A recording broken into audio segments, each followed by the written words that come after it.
Welcome to perfect mission for online class. প্রিয় ছাত্রছাত্রী, আশা করি তোমরা লকডাউন পরিস্থিতিতে বাড়িতে আছো এবং ভালো আছো, তার সঙ্গে সঙ্গে পড়াশোনাটা করে যাচ্ছ। তো দেখো, এর আগে আমরা ফার্স্ট ইউনিটের ফার্স্ট চ্যাপ্টার যে স্থির তড়িতের প্রাথমিক ঘটনাবলী, সেই সংক্রান্ত জাস্ট ধারণাগুলো দেওয়া হয়েছিল, তাই তো? আজকে আমরা খুব গুরুত্বপূর্ণ চ্যাপ্টার শুরু করতে যাচ্ছি। ফার্স্ট ইউনিটের দ্বিতীয় চ্যাপ্টার, সেটা হচ্ছে তড়িৎ ক্ষেত্র বা ইলেকট্রোস্ট্যাটিক ফিল্ড।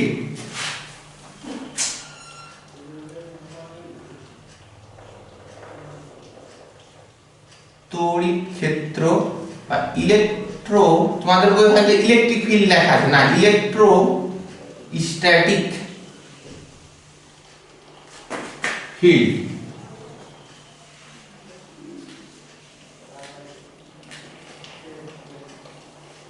খুব গুরুত্বপূর্ণ চ্যাপ্টার। তো এই চ্যাপ্টারটা শুরু করার পূর্বে একটু ক্লাস 11-এর সঙ্গে কোরিলেট করি। যে ক্লাস 11-এ যেমন মহাকর্ষ অধ্যায়ে গ্র্যাভিটেশনে দেখেছিলে যে দুটো পার্টিকেল বা বস্তুর মধ্যে যদি মাস থাকে এবং তাদেরকে যদি একটা দূরত্বের ব্যবধানে রেখে দেওয়া হয়, তবে তাদের মধ্যে একটা মহাকর্ষ বল কাজ করে। অর্থাৎ এখানে একটা m1 ভরের কণা, এখানে একটা m2 ভরের কণাকে যদি r দূরত্বের ব্যবধানে রেখে দেওয়া হয়, তবে তাদের মধ্যে ক্রিয়াশীল মহাকর্ষ বলটা কি হয়, তাদের মাসের অর্থাৎ ভরের গুণফলের সমানুপাতিক হয় এবং উহাদের মধ্যবর্তী দূরত্বের বর্গের ব্যস্তানুপাতিক হয়। এটাকে যদি যৌগিক ভেদ করা হয়, তবে এসেছিল m1 m2 বাই r²। এবার এই সমানুপাতকে তোলার জন্য একটা সার্বজনীন কনস্ট্যান্ট নিয়েছিলাম g, m1 m2 by r²।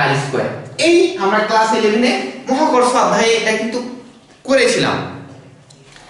এই ক্লাস 12-এ আমরা ইলেকট্রোস্ট্যাটিক ফিল্ডে প্রথমে যে এরকমই কোনো দুটো পার্টিকেলের মধ্যে একটা প্রপার্টি আছে, সেটাকে বলেছিলাম আমরা চার্জ বা আধান। সেটা থাকার জন্য তাদের মধ্যে আকর্ষণ বা বিকর্ষণ বল কাজ করে। যদি তারা পরীক্ষা দ্বারাও প্রমাণ করেছিলাম এর আগের অধ্যায়ে, যদি সেম চার্জ হয় তবে তাদের মধ্যে রিপালশন ফোর্স বা বিকর্ষণ বল কাজ করে। আবার যদি অপোজিট চার্জ হয়, বিপরীত আধান হয়, তবে তাদের মধ্যে অ্যাট্রাকশন ফোর্স বা আকর্ষণ বল কাজ করে। এবার এই রিপালশন ফোর্স বা অ্যাট্রাকশন ফোর্স সে প্রকৃতিটা কেমন, মানটা কত হয়, সেটা বিজ্ঞানী চার্লস কুলম্ব প্রথম নির্ণয় করেছিলেন। এই সূত্রের সঙ্গে আমরা সাদৃশ্য রেখে কিছু জিনিস আমরা বলতে পারব।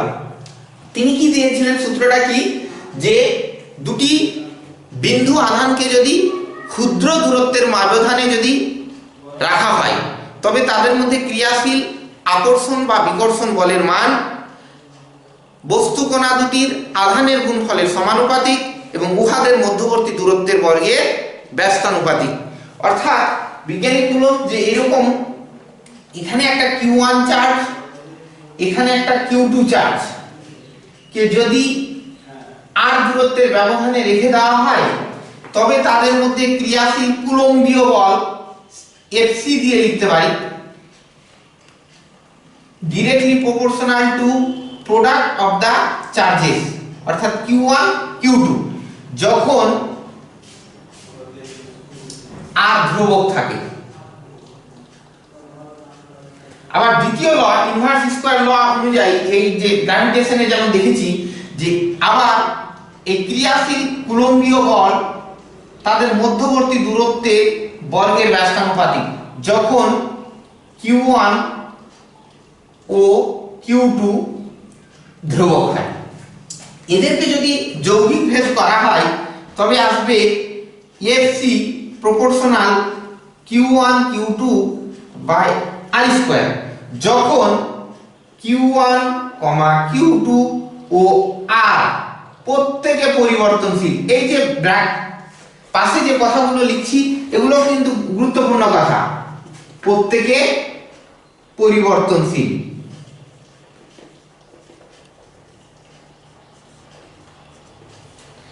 এবার আমরা জানি এই প্রপোর্শনাল সাইনকে যদি সরাতে হয় তাহলে একটা কনস্ট্যান্ট নিতে হয়, ধ্রুবক কনস্ট্যান্ট। তাহলে এখানে একটা ধ্রুবক নিলাম, সি নিতে পারি, কুলম্বীয় সি নিয়েছি, সি ড্যাশ নিতে পারি, কিংবা কে নিয়ে নিলাম, কে q1 q2 by I square. এই কে বলা হয় একটা সমানুপাতিক ধ্রুবক। এই কে এর মান মাধ্যমের প্রকৃতি এবং ব্যবহৃত একক পদ্ধতির উপরে নির্ভর করে। এটা হচ্ছে কুলম্বীয় সূত্রের একটা জেনারেল ফর্ম পেলাম। এবার এই সূত্রটা নিয়ে আলোচনা করব যে এই কুলম্বীয় ফোর্স এখানে নিয়েছিলাম জি আর এখানে কি কনস্ট্যান্ট নিলাম কে। এবার এই কনস্ট্যান্টের উপরে ডিপেন্ড করে এই কুলম্বীয় বলটা কত হবে বিভিন্ন একক পদ্ধতিতে তা দেখব আমরা। যদি এটা ইনসিডিয়াস সিস্টেম না হয় এবং ফ্রি স্পেস বা বায়ু মাধ্যম যদি থাকে, তবে কুলম্বীয় ফোর্স Fc সমান k = 1 ধরা হয়, তখন q1 q2 by r square. তাহলে এটা কোন সিস্টেমে? সিজিএস পদ্ধতিতে, সিজিএস পদ্ধতিতে k সমান 1 ধরা হয় সিজিএস পদ্ধতিতে, এবং বায়ু বা শূন্য মাধ্যমের ক্ষেত্রে, বায়ু বা শূন্য মাধ্যমের ক্ষেত্রে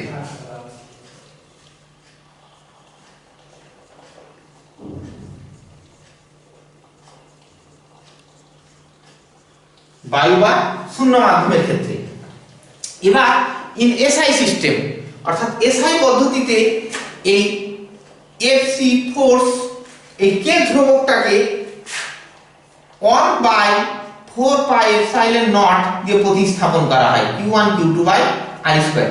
এটা হচ্ছে ইন এসআই সিস্টেম। এসআই পদ্ধতিতে k = 1/4πε0।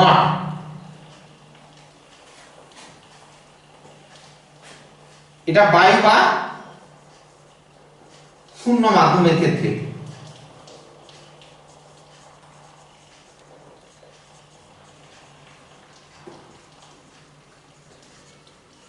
এটাও আমরা বায়ু বা শূন্য মাধ্যমের ক্ষেত্রে বলতে পারি। এবার এখানে এই যে কনস্ট্যান্ট আসলো 1/4πε0, এটা একটু আলোচনা করব আমি যে কেন এই কনস্ট্যান্টটা এতটুকু আসলো। যে কুলম্বীয় ফোর্স এই যে এটাকে বলা হয় যেখানে ε0 খুব গুরুত্বপূর্ণ, পারমিটিভিটি অফ ফ্রি স্পেস অর্থাৎ শূন্য মাধ্যমের তড়িৎ ভেদ্যতা, শূন্য মাধ্যমের তড়িৎ ভেদ্যতা বলা হয় বা পারমিটিভিটি অফ ফ্রি স্পেস। তো এখানে এই যে কে কনস্ট্যান্টটা তুলে এই যে ধ্রুবকটা আসলো এই সম্পর্কে একটু বোঝায় আলোচনা করি যে কেন এই ধ্রুবকটা আসলো। অর্থাৎ কুলম্বীয় ফোর্স মিডিয়ামের ক্যারেক্টারিস্টিক্সের উপরে ডিপেন্ড করে, কিন্তু গ্র্যাভিটেশনাল ফোর্স কিন্তু মিডিয়ামের ক্যারেক্টারিস্টিক্সের উপরে ডিপেন্ড করছিল না। এই কিভাবে ডিপেন্ড করে ব্যস্ত সম্পর্ক হচ্ছে কিসের জন্য? আমি উদাহরণ হিসাবে যদি নিই, ধরে না যে এখানে দুটো পয়েন্ট চার্জ রয়েছে আমার দুই হাতে। এবার এই পয়েন্ট চার্জটা 100টা স্ট্রিংস অর্থাৎ লাইন অফ ফোর্স কিংবা বলরেখা নির্গত করছে, যার জন্য এ 100টা পাচ্ছে, 100টাই পাচ্ছে। এখন ফ্রি স্পেস আছে ধরে নাও কিংবা বায়ু মাধ্যমে আছে। তাহলে এক একটা লাইন অফ ফোর্সের জন্য যদি বলি 1 নিউটন বল কাজ করছে, তাহলে টোটাল ফোর্স কত কাজ করছে? 100 নিউটন। এখন যদি এই মিডিয়াম দুটোর মাঝে যদি আমি এইরকম একটা পদার্থ রেখে দিই, দূরত্ব একই রাখলাম কিন্তু এদের মাঝে বায়ু মাধ্যমটাকে সরিয়ে নিয়ে কোনো একটা মিডিয়াম রেখে দিলাম, এখন দেখছি এ 100টাই লাইন অফ ফোর্স নির্গত করছে কিন্তু এ হয়তো 40টা পাচ্ছে। তার মানে এই মিডিয়াম কটা শোষণ করে নিচ্ছে? 60টা। যার জন্য এ এখন কত, এর দুজনের মধ্যে কত বল কাজ করবে? 40 নিউটন। অর্থাৎ মিডিয়ামের ক্যারেক্টারিস্টিক্সের জন্য, মিডিয়ামটা উপস্থিত হওয়ার জন্য এ দুজনের মধ্যে বলটা কি হয়ে গেল? কমে গেল। অপর একটা ধরে নাও, অপর একটা মিডিয়াম এখানে নিয়ে আসলাম, তার চাইতেও হয়তো মোটা মিডিয়াম নিয়ে আসলাম, আরো বেশি তড়িৎ ভেদ্যতা সম্পন্ন নিয়ে আসলাম, তার ফলে এ এখনো 100টা বলরেখা নির্গত করছে, কিন্তু এ 30টা পাচ্ছে, যার জন্য কত বল কাজ করবে এখন 30 নিউটন। তাহলে এ কি করছে 60টা বলরেখা শোষণ করে নিচ্ছে। তার মানে মিডিয়ামের তড়িৎ ভেদ্যতা কি হচ্ছে, যত বেড়ে যাচ্ছে তত ক্রিয়াশীল কুলম্বীয় ফোর্সের মান কি হয়ে যাচ্ছে, কমে যাচ্ছে। ওই জন্য কুলম্বীয় ফোর্সটা কি হচ্ছে মিডিয়ামের ক্যারেক্টারিস্টিক অর্থাৎ পারমিটিভিটি অফ মিডিয়াম এর ইনভার্সলি প্রপোর্শনাল হচ্ছে, অর্থাৎ ব্যস্ত সম্পর্কে পরিবর্তিত হচ্ছে। এবার আরেকটা এখানে জিনিস এসেছে 4 পাই। এটা কেন এসেছে এটা একটু বোঝায়। যে ধরে নাও কোনো একটা, আবার বলছি যে এখানে কোনো একটা পয়েন্ট চার্জ রয়েছে, এবার এই পয়েন্ট চার্জ কি করছে, এইদিকে লাইন অফ ফোর্স, এইদিকে লাইন অফ ফোর্স, এইদিকে সব দিকে যদি ধনাত্মক পয়েন্ট চার্জ হয় সব দিকে লাইন অফ ফোর্স নির্গত করছে। এবার এখানে কোনো একটা চার্জ রেখেছি, যার জন্য এর টোটাল, তাহলে এই চার্জটা কি টোটাল যে বলরেখা নির্গত করছে কত অ্যাঙ্গেলে, টোটাল অ্যাঙ্গেল আমরা কত জানি 4 পাই, 4 পাই অ্যাঙ্গেলে টোটাল বলরেখা নির্গত করছে, কিংবা স্ট্রিং লাইন অফ ফোর্স নির্গত করছে, লাইন অফ ফোর্স, কিন্তু এ একটা বলরেখা পাচ্ছে ধরে না, তার জন্য 1 নিউটন বল কাজ করছে। তাহলে টোটাল এ নির্গত করছে 4 পাই অ্যাঙ্গেলে, কিন্তু পাচ্ছে একটা, তাহলে 4 পাই অ্যাঙ্গেলের জন্য কি 1 নিউটন বল কাজ করছে, তাহলে একক অ্যাঙ্গেলের জন্য কত বল কাজ করবে 1/4 পাই। এই জন্য এখানে 1/4 পাই এসেছে। বলে এসআই সিস্টেমে আমরা কুলম্বীয় ফোর্স Fc সমান লিখতে পারলাম 1/4 pi epsilon naught q1 q2 by r square. এই এবার যদি ওদের মধ্যে কোনো একটা মিডিয়াম উপস্থিত থাকে তাহলে মিডিয়ামে এপসাইলন লিখব। এই যে এটাকে বলছি, এই যে এটার নাম হলো এপসাইলন নট।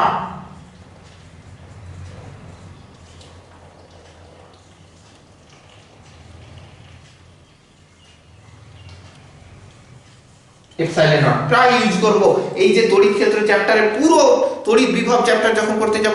আরো গুরুত্বপূর্ণ এই চ্যাপ্টারটা এই জন্যই যে তড়িৎ ক্ষেত্রটা যদি ভালো করে বুঝে নেওয়া হয় তাহলে তড়িৎ বিভব বুঝতে খুবই সুবিধা হয়ে যাবে, ইজি হয়ে যাবে। যার জন্য এখন খেয়াল করে এই চ্যাপ্টারটাই ভালো করে করতে হবে। তো এখন যদি এপসাইলন, এটা ফ্রি স্পেস বা বায়ু মাধ্যমের ক্ষেত্রে করেছিলাম, এবার যে কোনো মিডিয়ামের ক্ষেত্রে যদি লিখি তাহলে Fc সমান 1/4 পাই এপসাইলন মিডিয়ামে তড়িৎ ভেদ্যতা লিখলাম q1 q2 by r square. এবার এই এপসাইলনকে আবার প্রতিস্থাপন করা যায়, আমরা ডাইইলেকট্রিক কনস্ট্যান্ট পড়ব যে মাধ্যমের পরাবৈদ্যুতিক ধ্রুবক কি হয়, কোন মাধ্যমের তড়িৎ ভেদ্যতা এবং শূন্য মাধ্যমের তড়িৎ ভেদ্যতার অনুপাতকে বলা হয় ডাইইলেকট্রিক কনস্ট্যান্ট বা পরাবৈদ্যুতিক ধ্রুবক। তাহলে মিডিয়ামের এপসাইলন m সমান কি লিখতে পারবো k এপসাইলন নট। তখন এইটা কি হয়ে যাবে যে কোন একটা মিডিয়ামে Fc সমান কি হয়ে যাবে 1/4 pi k epsilon naught q1 q2 by r square. এটা হচ্ছে জেনারেল ফর্ম এসআই সিস্টেমে কুলম্বীয় সূত্রের সাধারণ রূপ। এবার এই কুলম্বীয় সূত্রে আমরা ফোর্সটা তাহলে দেখলাম এখানে দু রকমই ফোর্স কাজ করবে, যদি আকর্ষণ বল কাজ করবে, বিকর্ষণ বল কাজ করবে। এবারে এপসাইলন নট এই কোয়ান্টিটিটা সম্পর্কে মাঝে মধ্যে কোশ্চেন জিজ্ঞেস করে, এর ডাইমেনশন, এর হয়তো ইউনিট, ম্যাগনিটিউড এবং বিভিন্ন অঙ্ক করতে গিয়েও কাজে লাগে। তাহলে আমরা যে রূপটা পেলাম কুলম্বীয় ফোর্স, ওই জন্য Fc লিখছি 1/4 pi epsilon naught q1 q2 by r square. এটা কি নিলাম ফ্রি স্পেসে এসআই সিস্টেমে রূপটা নিলাম। এখন যদি এই এপসাইলন নটকে, এপসাইলন নটের আমরা ইউনিট আর ডাইমেনশন বের করি, প্রথমে ইউনিট বের করব। তাহলে এপসাইলন নটকে এই পাশে নিয়ে চলে আসলাম, তাহলে এবারে কি থাকছে 1/4 pi f q1 q2 by r square. তাহলে এই যে 1/4 পাই এটা ডাইমেনশনলেস কোয়ান্টিটি, ইউনিটহীন এককবিহীন রাশি। তাহলে কি ডাইমেনশন পাবো, q এর জন্য কি কুলম্ব, অপর q এর জন্য কুলম্ব, তাহলে কুলম্ব স্কয়ার। ফোর্সের জন্য নিউটন, এসআইতে যদি লিখি দৈর্ঘ্যের জন্য মিটার, তাহলে কি হয়ে গেল মিটার স্কয়ার। তাহলে এককটা হয়ে গেল coulomb square newton inverse metre to the power -2।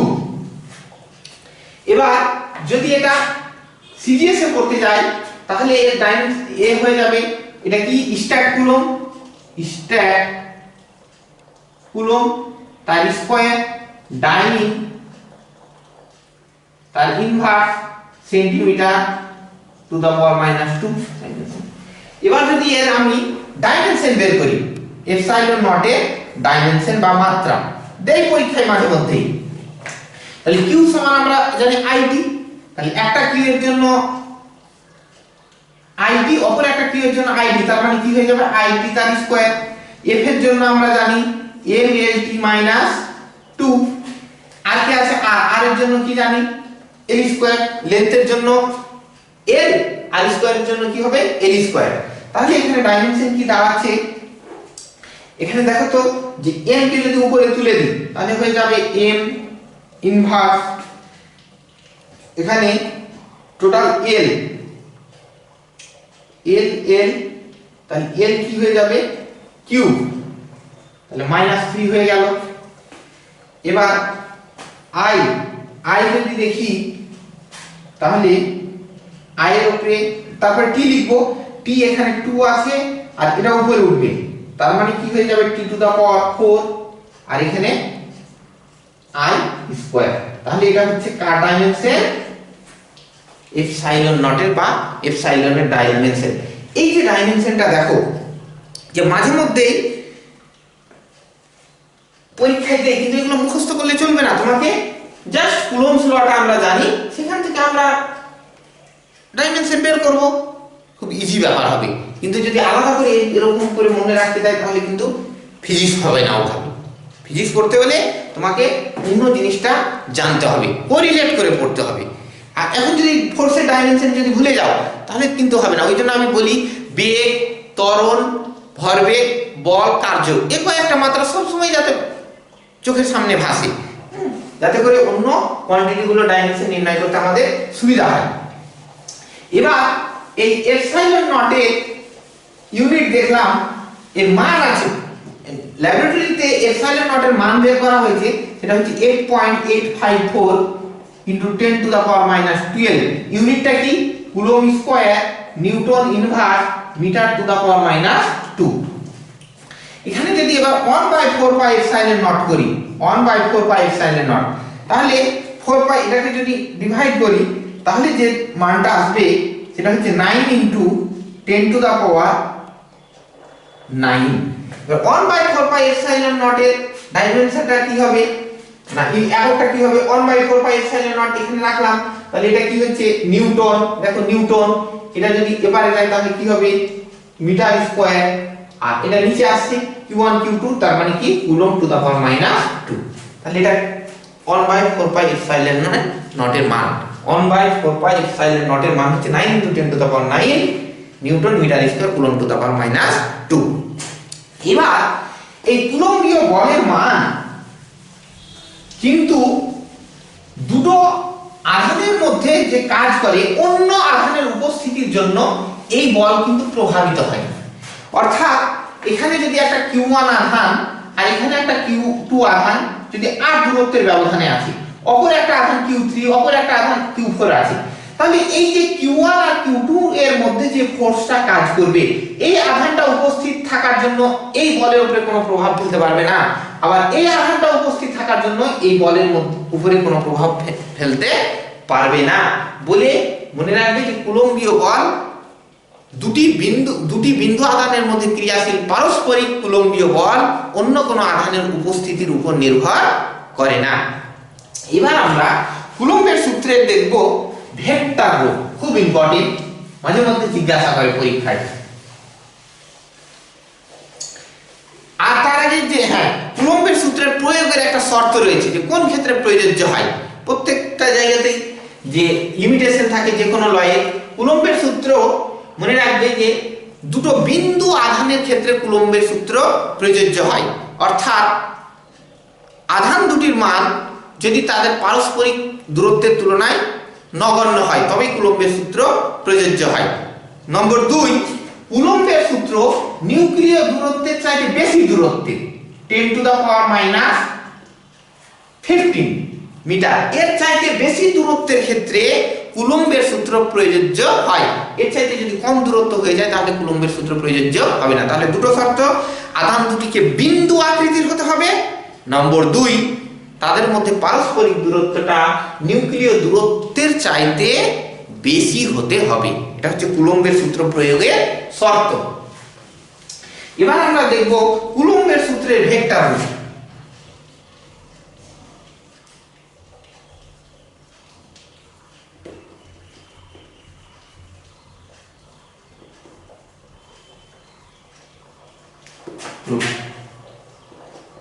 খুব important, vector form of Coulomb's law, কুলম্বের সূত্রের ভেক্টর রূপ। তাহলে কোন একটা আমরা যেমন কার্টেসিয়ান কোঅর্ডিনেট সিস্টেম যখন করেছিলাম, মূল বিন্দু রেসপেক্টে কোনো একটা বস্তুর অবস্থান ভেক্টর বা পজিশন ভেক্টর লিখেছিলাম, ঠিক তেমনি এখানে ধরে নাও যে মূল বিন্দু ও একটা ধরে নিলাম, এটা হচ্ছে মূল বিন্দু। এই বিন্দু রেসপেক্টে আমরা বিভিন্ন আধানের পজিশন ভেক্টর লিখব। ধরে নাও এখানে একটা আধান রয়েছে, সেটা হচ্ছে q1 আধান, তাহলে এর রেসপেক্টে এর একটা পজিশন ভেক্টর আছে, সেটাকে আমি লিখলাম r1 পজিশন ভেক্টর। ভেক্টরটা খুব খেয়াল করে শোনো। এখানে অপর একটা আধান রয়েছে, ধরে নাও q2, যেটা মূল বিন্দুর সাপেক্ষে এর পজিশন ভেক্টর হচ্ছে r2। এবার এদেরকে যদি জয়েন করে দিই, এই যে r, এবার এই r1 r ডিসটেন্সটা কখনো q1 এর সাপেক্ষে q2 এর, কখনো q2 এর সাপেক্ষে q1।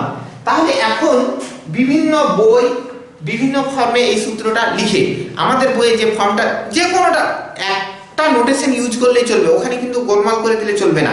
তাহলে যে এনসিইআরটি বইয়ে দেখবে হয়তো আরেকটা ফর্ম থাকতে পারে, কিন্তু সেটা ভুল নয়। সব জায়গাতে একটা জিনিস খেয়াল রাখবে যে আমি যাতে সব জায়গাতে একই রকম করি, চেঞ্জ করলে হবে না। তাহলে এখানে আমি দেখব যে প্রথমে লিখতে শিখব যে এই যে q1 আধানের জন্য q2 আধানের উপর ক্রিয়াশীল কুলম্বীয় বল, q1 আধানের জন্য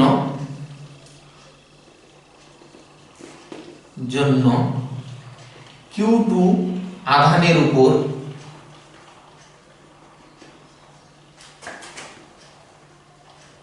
ক্রিয়াশীল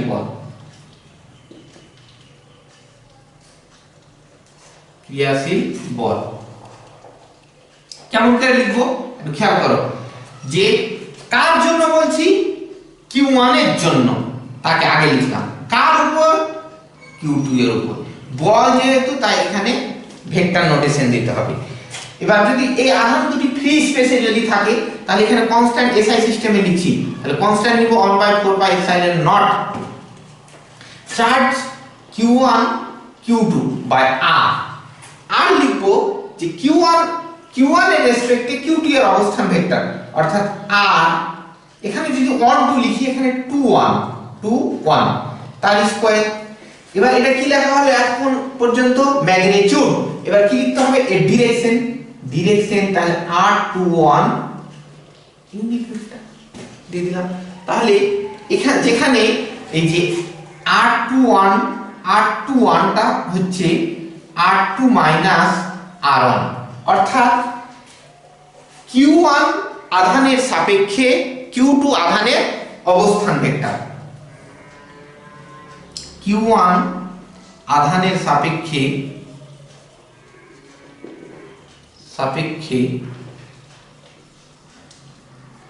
q2 আধানের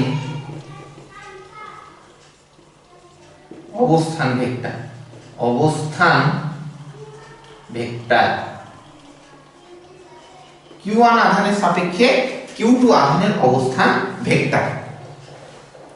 আবার এটাকে যদি ফর্ম চেঞ্জ করি, আবার এই ফর্মেও লেখা যায় যে f12 সমান আরেকটা ফর্ম লেখা যাবে 1/4πε0 q1 q2 বাই, এখানে দেখো যে আমরা জানি ইউনিট ভেক্টর সমান কোন একটা ভেক্টরকে তার পরম মান দিয়ে যদি ভাগ করা হয় তবে আমরা কি পাই, ইউনিট ভেক্টর। তাহলে এখানে যদি আমি এই r21 ইউনিট, তাহলে r21 আবার নিচে আসবে, তার মানে কি হয়ে যাবে r21 তাহলে স্কয়ার, এখানে r21 এইভাবে লিখতে পারবো। তাহলে এটাও কুলম্বের সূত্রের ভেক্টর রূপ, এটাও কুলম্বের সূত্রের ভেক্টর রূপ। এখানে 3 হবে, 3 হবে, এখানে নিচে আরেকটা আসবে, 3 হয়ে যাবে। তাহলে এরকম মাঝে মাঝে পরীক্ষায় কোশ্চেন দিয়ে দিতে পারে, হয়তো বললো যে কুলম্বের সূত্রে ভেক্টর রূপটি হলো, 1 নম্বরে অপশন দিয়ে বললো এটা, 2 নম্বরে অপশন দিয়ে বললো এটা, 3 নম্বরে অপশন দিয়ে বললো 1 ও 2 দুটোই, 4র্থ নম্বরে না উপরের কোনোটি নয়। তাহলে তোমাকে এই যে এটা প্রথমে দেখে রাইট মেরে দিলে চলবে না, প্রত্যেকটা অপশন তোমাকে খেয়াল করে পড়তে হবে কি বলতে চেয়েছে, তবেই তুমি উত্তরটা কারেক্ট করে আসতে পারবে। তাহলে এটা হলো Q1 আধানের জন্য Q2 আধানের উপর ক্রিয়াশীল বল। এই বলটা একটু লিখে রাখছি যে F12 সমান 1/4 pi epsilon naught Q1 Q2 by R21 তার স্কয়ার R21 ইউনিট ভেক্টর দিয়ে দিলাম। এবার আমি যদি লিখি যে এখন আমি ফোর্সটা লিখতে চাইছি যে Q2 আধানের জন্য, এটা কি করছি, Q2 আধানের জন্য Q1 আধানের উপর ক্রিয়াশীল বল। তাহলে কার জন্য, Q2 এর জন্য, যার জন্য সেটা আগে লিখবো, কার উপর, 1 এর উপর, constant 1/4 pi epsilon naught Q1, এগুলো তো স্কেলার কোয়ান্টিটি লিখে দিলাম। এবার আর এখানে কি লিখেছি 21, তাহলে এখানে কি লিখবো 12, এখানে লিখবো 1 2 আর ইউনিট ভেক্টর। যেখানে আবার লিখবো যে R12 টা কি, যে Q এখানে Q2 আধানের সাপেক্ষে Q1 আধানের অবস্থান ভেক্টর, অর্থাৎ R12 সমান লিখতে পারবো R12 সমান R1 মাইনাস R2। Q2 আধানের সাপেক্ষে যার সাপেক্ষে বলবো সেটা অলওয়েজ বিয়োগ হবে, মনে রাখবে। তাহলে R1 এর সাপেক্ষে R2 এর অবস্থান ভেক্টর এভাবে আমরা লিখতে পারি, এটা হচ্ছে R21, এটা হচ্ছে R12। তাহলে এই হলো কুলম্বের সূত্রে ভেক্টর। এবার কুলম্বের সূত্রে এই যে ক্রিয়াশীল বল দুটি দেখব যে পরস্পর সমান এবং বিপরীত। তাহলে কি করে আমরা লিখতে পারি যে এই দুটো বল, ক্রিয়াশীল বলটা হচ্ছে পরস্পর সমান কিন্তু বিপরীত, অর্থাৎ দুটি বিন্দু আধানের মধ্যে ক্রিয়াশীল কুলম্বীয় বলের মানে ম্যাগনিটিউডটা সমান হয় কিন্তু বিপরীত হয়, বিপরীত ডিরেকশনে কাজ করে। আমি প্রথমে এটাই করলাম যে Q1 আধানের জন্য Q2 আধানের উপর ক্রিয়াশীল বল। তাহলে Q1 যার জন্য তাকে আগে লিখলাম 1/4 pi epsilon naught Q1 Q2 by R square. আর কি লিখবো R21, এখানে যদি আমি ভেক্টর ফর্মে এইভাবে লিখি R21, তাহলে এখানে কি লিখে দেবো, এটা কিউব হয়ে যাবে, দেখলাম কিউব করে দেব। যদি এই ফর্মে লিখি আর ইউনিট ভেক্টর দিয়ে লিখলে এটা স্কয়ার হবে। এবার R21 মানে আমরা জানি R2 minus R1, R2 minus R1, এখান থেকে যদি মাইনাস কমন নিয়ে নিই তাহলে কি হবে R1 মাইনাস R2, এটা লিখতে পারবো। তাহলে দেখি এখান থেকে যে 1/4 পাই এপসাইলন নট, এটাকে যদি আমি এখন 1/4 pi epsilon naught Q1 Q2, তাহলে এটা যখন লিখছি তখন এটা আছে মাইনাস, এটা কি লিখবো R12 লিখতে পারবো। তাহলে এখানে যদি আমি একটা মাইনাস সাইন নিলাম, এটাকে যদি আমি R12 লিখি তার কিউব R12, তাহলে এখানে একটা কি নিতে হবে, আমাকে নেগেটিভ সাইন নিতে হবে। কেন, যে R12 সমান আমি লিখতে পারবো R1 মাইনাস R2, এই negative sign R1 minus R2, তাহলে নেগেটিভ সাইন, এটাকে এখান থেকেই তো লিখছি, তাহলে এর জায়গায় যদি আমি লিখতে যাই তাহলে R1 minus R2, R1 minus R2, অর্থাৎ এটা আরেকবার একটু ভেঙে লিখে দিচ্ছি যে 1/4 পাই এপসাইলন নট, খুব খেয়াল করো একটু, কিউ, এটাকে যদি আমি লিখছি এটা অ্যাকচুয়ালি r1 মাইনাস r2 এইভাবে লিখলাম, কিন্তু আমি তো এটার জায়গাতে লিখি, তো এখানে একটা এর জায়গাতে লিখছি বলে এখানে একটা কি নেগেটিভ সাইন থাকবে, তবে এখান থেকে যদি আমি নেগেটিভ একটা কমন নিয়ে নিই তবে আমি কি লিখতে পারবো r2 মাইনাস r1, তার মানে এটা লিখতে পারবো, আর এখানে যেটা বেরিয়ে আসা নেগেটিভ আর এই নেগেটিভ দিয়ে পজিটিভ হয়ে যাবে, এই ফর্মটাই আমরা পেয়ে যাব। বুঝা গেছে তো? এবার তাহলে আমরা লিখতে পারছি মাইনাস, তাহলে 1/4 pi epsilon naught q1 q2 by r12 তার কিউব r12।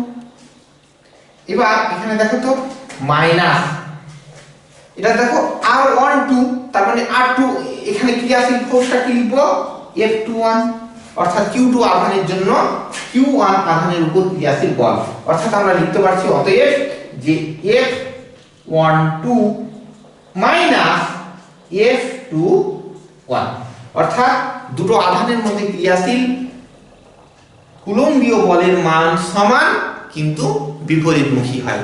এর জন্য যদি এই দিকে মুভ করে তাহলে এর জন্য এর উপর ক্রিয়াশীল বলটা অপোজিট দিকে হবে, ডিরেকশনটা। এবার এই কুলম্বীয় বল আর মহাকর্ষ বলের মধ্যে তুলনা, মহাকর্ষ বলটা একটু ক্লাস 11 এ আমাদের ডিটেইলসে পড়েছিলাম, ওটাকে একটু স্মরণে নিয়ে আসবো, দিয়ে এর মধ্যে কখনো সাদৃশ্য বৈসাদৃশ্য হয়তো পরীক্ষায় দিয়ে দিতে পারে যে কুলম্বীয় বল আর মহাকর্ষীয় বলের মধ্যে দুটি সাদৃশ্য দুটি বৈসাদৃশ্য লেখা। তাহলে কুলম্বীয় বল এখন পড়লাম, বা ক্লাস 11 এ পড়েছি মহাকর্ষ বল, মহাকর্ষ বল ও কুলম্বীয় বলের মধ্যে, কুলম্বীয় বলের মধ্যে তুলনা, তুলনা মানে কি সাদৃশ্য বৈসাদৃশ্য দুটোই লিখব। প্রথমে সাদৃশ্য,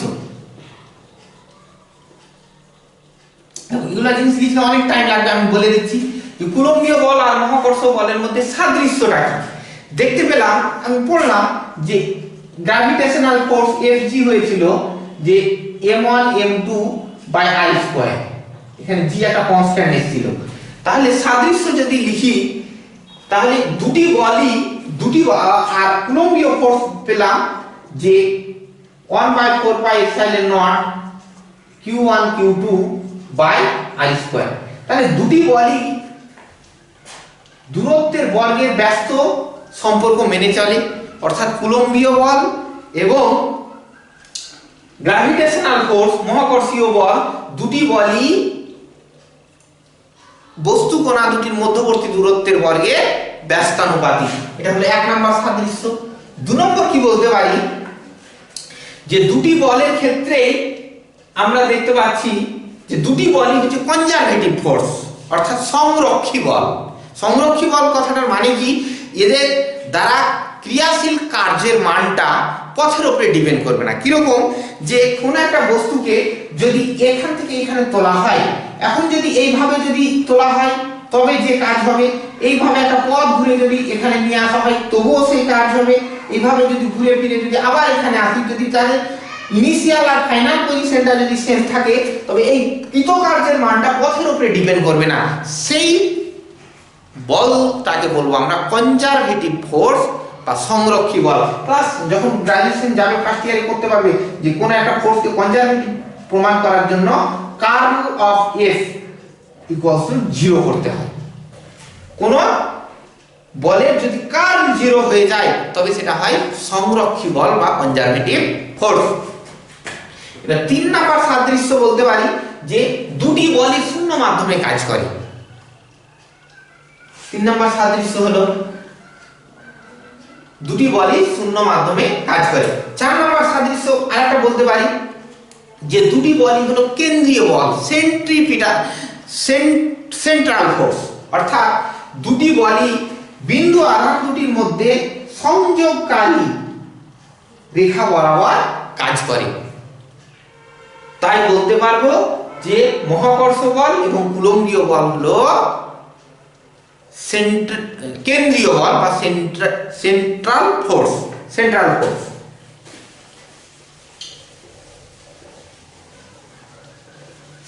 ফোর্স সম্পর্কে গ্র্যাজুয়েশনে ফার্স্ট ইয়ারে প্রচুর আলোচনা রয়েছে। সেন্ট্রাল ফোর্স যেটা কোনো বিন্দু থেকে কাজ করবে এবং কেবলমাত্র ডিস্টেন্সের উপরে, অনলি ফাংশন অফ আর, কেবলমাত্র ডিস্টেন্সের উপরে ডিপেন্ড করবে, সেটাকে বলা হয় সেন্ট্রাল ফোর্স বা কেন্দ্রীয় বল। মহাকর্ষ বল আর কুলম্বীয় বল হচ্ছে সেন্ট্রাল ফোর্স দুটোই। এবার বৈসাদৃশ্য,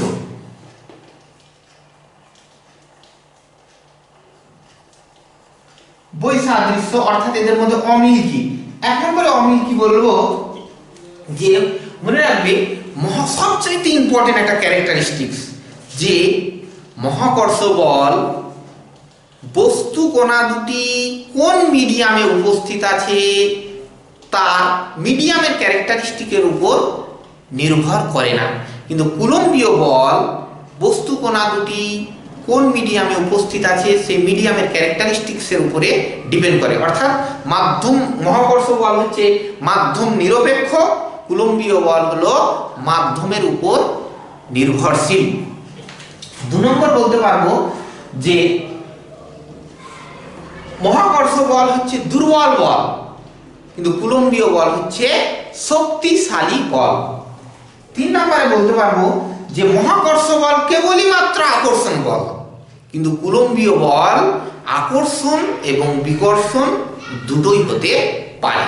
তাহলে এগুলো আমরা কুলম্বীয় বল আর মহাকর্ষ বলের মধ্যে সাদৃশ্য বৈসাদৃশ্য আলোচনা করে নিলাম।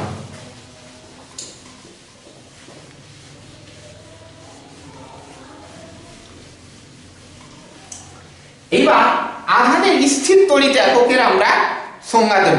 আর একটা যে এখানে নিবে, যে এখানে যে কনস্ট্যান্টটা দেখলাম যে মহাকর্ষ সূত্রে, এই জি কিন্তু সার্বজনীন। পরবর্তীতে যখন এসটিআর আবিষ্কৃত, থিওরি অফ রিলেটিভিটি যখন আবিষ্কৃত হয়েছে, তখন কোনো কোনো জায়গাতে এর সার্বজনীনতা ক্ষুণ্ণ হয়েছে, কিন্তু এটা সার্বজনীন ধরা হয়। কিন্তু এখানে যে কনস্ট্যান্টটা কিন্তু মিডিয়ামের উপরে ডিপেন্ড করছে দেখলাম। এবারে দেখো আধানের স্থির তড়িৎ একক। আধানের স্থির তড়িৎ একক। তাহলে আমরা যখন প্রথমে সিরিয়াস সিস্টেমে দিচ্ছি, যে আমরা ক্রিয়াশীল কুলম্বীয় ফোর্স দেখলাম অন, যদি সিরিয়াস সিস্টেমে যখন লিখলাম তখন Q1 Q2 by I square, শূন্য মাধ্যমে সিরিয়াস সিস্টেমে পেলাম, শূন্য বা বায়ু মাধ্যমের ক্ষেত্রে Q1 Q2 by I square.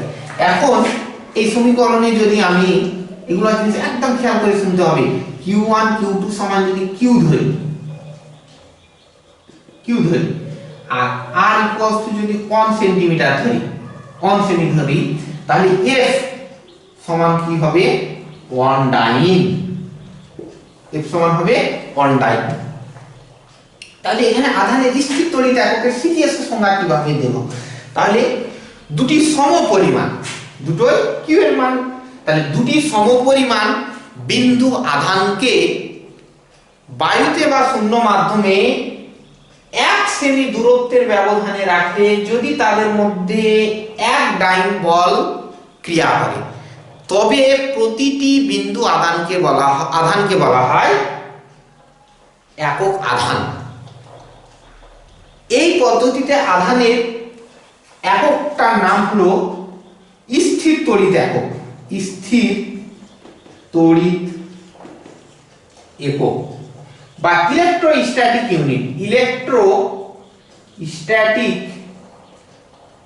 Unit বা সংক্ষেপে বলা হয় ইএসইউ, ইলেকট্রোস্ট্যাটিক ইউনিট।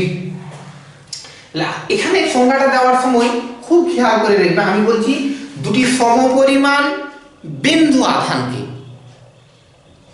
শূন্য মাধ্যমে বা বায়ুতে 1 সেমি দূরত্বের ব্যবধানে রাখা হলে যদি তাদের মধ্যে 1 ডাইন বল কাজ করে, তবে প্রতিটি বিন্দু আধানকে বলা হয় একক আধান। এখন যদি দুটি সমপরিমাণ বিন্দু আধানকে, যদি সমপরিমাণ বলেছি, কিন্তু যদি এখন যদি সেখানে সমপরিমাণ বিপরীত ধর্মীর কথাটা বলে দিতাম, তবে এখানে কেবলমাত্র অনডাইন বল বলতাম না, তখন বলতাম যে অনডাইন বল অনডাইন আকর্ষণ বল কাজ করে। আবার যদি সমপরিমাণ সমধর্মী হতো তাহলে অনডাইন কোন বল কাজ করত? বিকর্ষণ বল কাজ করত। বলি সংজ্ঞাটা দেওয়ার সময় খুব খেয়াল করে রাখতে হবে, যেখানে যখন আমি দুটি যদি জেনারেল সংজ্ঞা দিই তবে দুটি সমপরিমাণ, না বলবো সমধর্মী না বলবো বিপরীতধর্মী, দুটি সমপরিমাণ বিন্দু আধানকে বায়ুতে বা শূন্য মাধ্যমে 1 সেমি দূরত্বের ব্যবধানে রাখা হলে যদি তাদের মধ্যে এক ডাইন বল, নট বিকর্ষণ নট আকর্ষণ, এক ডাইন বল কাজ করে তবে প্রতিটি বিন্দু আধানকে বলা হয় একক আধান। আধানের এই পদ্ধতিতে এককটার নাম হলো স্থির তড়িৎ একক বা ইলেকট্রোস্ট্যাটিক ইউনিট, সংক্ষেপে বলা হয় ইএসইউ, বা এটাকে বলা হয় স্ট্যাট কুলম্ব, এটাও বলা হয় সংক্ষেপে। এবার আধানের এসআই ইউনিটে একক আধানের সংজ্ঞা। এসআই ইউনিটে আমরা দেখলাম ফ্রি স্পেসের ক্ষেত্রে কুলম্বীয় ফোর্সটার মান হয় 1/4 pi epsilon naught q1 q2 by r square. তাহলে একই রকম ভাবে এখন যদি q1 সমান q2 সমান q ধরি এবং r ইকুয়ালস টু যদি 1 মিটার ধরি, 1 মিটার, আর f সমান fc সমান 9 × 10 টু দা পাওয়ার 9 নিউটন, তাহলে 1/4 পাই এপসাইলন নট সমান কি হবে যে 9 × 10 টু দা পাওয়ার 9, ইউনিটটা কি হবে যে 1/4 পাই, তাহলে newton metre square coulomb to the power -2। যদি এটা ধরা হয় তাহলে এদের মধ্যে যে বলটা কাজ করবে সেটা হচ্ছে এত নিউটন। কত বল কাজ করছে? 9 × 10 টু দা পাওয়ার 9 নিউটন। তাহলে এখানে যদি এসআই ইউনিটের সংজ্ঞাটা কি বলবো যে দুটি সমপরিমাণ বিন্দু আধানকে বায়ুতে বা শূন্য মাধ্যমে 1 মিটার দূরত্বের ব্যবধানে রাখা হলে যদি তাদের মধ্যে 9 × 10 টু দা পাওয়ার 9 নিউটন বল কাজ করে তবে প্রতিটি বিন্দু আধানকে বলা হয় একক আধান। আধানের এই পদ্ধতিতে যে সংজ্ঞাটা দিলাম সেটা হচ্ছে এসআই এককে একক আধানের সংজ্ঞা। এসআই এককে আধানের একক হচ্ছে কুলম্ব, COLOMB, COULOMB, কুলম্ব, সংক্ষেপে সি দিয়ে লেখা হয় কুলম্ব। তাহলে আধানের এসআই এককের সংজ্ঞা দিলাম, সিজিএস এককের সংজ্ঞা দিলাম। অপর একটা আধানের একক আছে সেটা হচ্ছে আধানের ইএমইউ একক। তড়িৎ চৌম্বক চ্যাপ্টার যখন পড়বো ইএমইউ, ইলেকট্রোম্যাগনেটিক ইউনিট, আধানের তড়িৎ চৌম্বকীয় এককের সংজ্ঞা। এগুলা একটু রিলেশন করে দেখবে যে 1 ইএমইউ আধান সমান হচ্ছে 10 কুলম্ব। এর ফার্স্ট দিনও এগুলো বলেছিলাম 1 ইএমইউ আধান। আবার 1 ইএমইউ আধান সমান হচ্ছে 3 × 10 টু দা পাওয়ার 10 ইএসইউ। অবশ্যই আধান কথাটা লিখতে হবে, আধান। আবার এটাও তাহলে লিখতে পারবো যে 1 কুলম্ব আধান সমান 3 × 10 টু দা পাওয়ার কত লিখবো, এটা যদি বসিয়ে দিই 10 টু দা পাওয়ার এইদিকে কমে যাবে, 10 টু দা পাওয়ার 9 ইএসইউ আধান লিখতে পারবো। তাহলে মনে রাখবে যে এর আগের দিনও লিখেছিলাম যে ইএমইউ ইউনিটটা সবচাইতে বড়, তারপরে 1 কুলম্ব আধান, তারপরে হচ্ছে 1 ইএসইউ, এই তাদের মধ্যে রিলেশন। এবার dielectric constant of a medium, মাধ্যমের পরাবৈদ্যুতিক ধ্রুবক কি জিনিস এটা একটু বলি। এখান থেকে ছোট ছোট কোশ্চেন হয়, টাইম অনেক হয়ে গেল।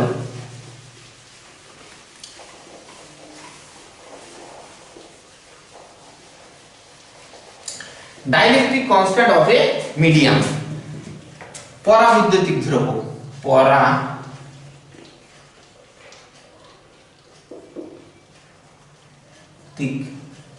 ধ্রুবক, dielectric constant of a medium, যাকে কে দ্বারা লেখা হয়। বলা হচ্ছে যে কোনো মাধ্যমের তড়িৎভেদ্যতা এবং শূন্য মাধ্যমের তড়িৎভেদ্যতার অনুপাতকেই বলা হয় dielectric constant of a medium, মাধ্যমের পরাবৈদ্যুতিক ধ্রুবক। তাহলে দেখো এই মাধ্যমের পরাবৈদ্যুতিক ধ্রুবক দুটো তড়িৎভেদ্যতার অনুপাত বলে এর কোনো একক থাকে না কিংবা ডাইমেনশন থাকে না। সিজিএস সিস্টেমের ক্ষেত্রে এই এসআই শূন্য মাধ্যমের তড়িৎভেদ্যতাটা কি হয়? 1 হয়।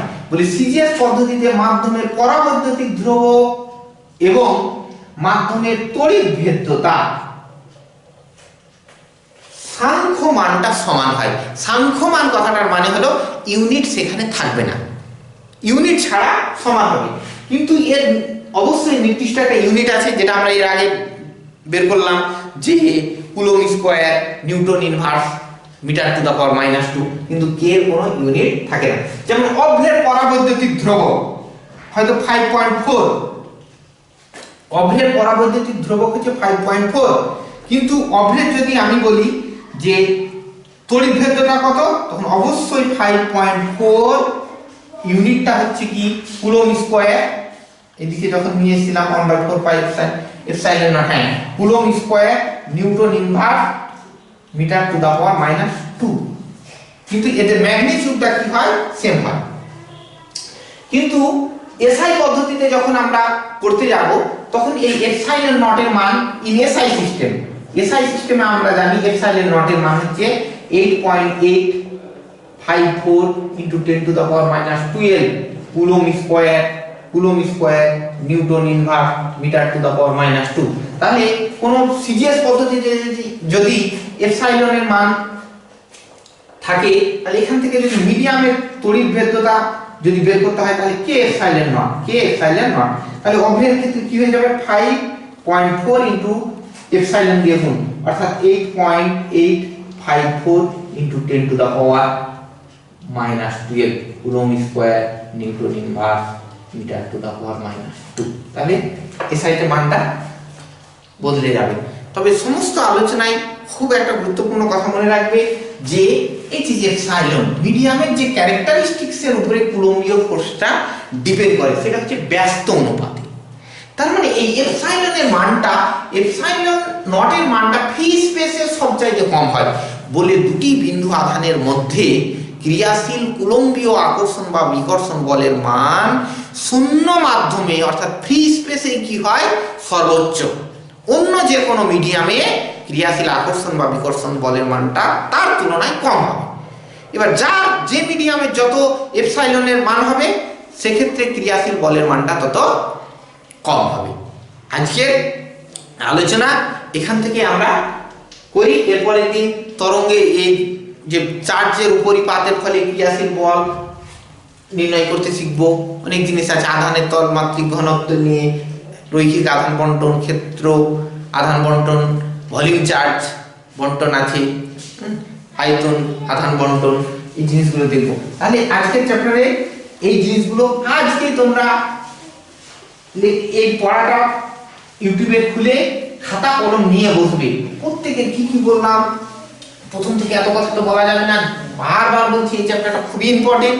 এই জন্য যে কুলম্বীয় না তড়িৎ ইলেকট্রোস্ট্যাটিক্স যদি বুঝে নিই, ইলেকট্রোস্ট্যাটিক পোটেনশিয়াল, ইলেকট্রোস্ট্যাটিক ফিল্ড যদি বুঝে নিই, ইলেকট্রোস্ট্যাটিক পোটেনশিয়াল একদম অনুরূপ হয়ে যাবে, খুব সহজভাবে আমরা ক্যালকুলেশন করতে পারবো। এবার এই বেসিক জিনিসগুলো যদি এখন ঠিকঠাক যদি না তৈরি হয়, পরবর্তীতে কিন্তু কোরিলেট করতে তোমার অসুবিধা হবে।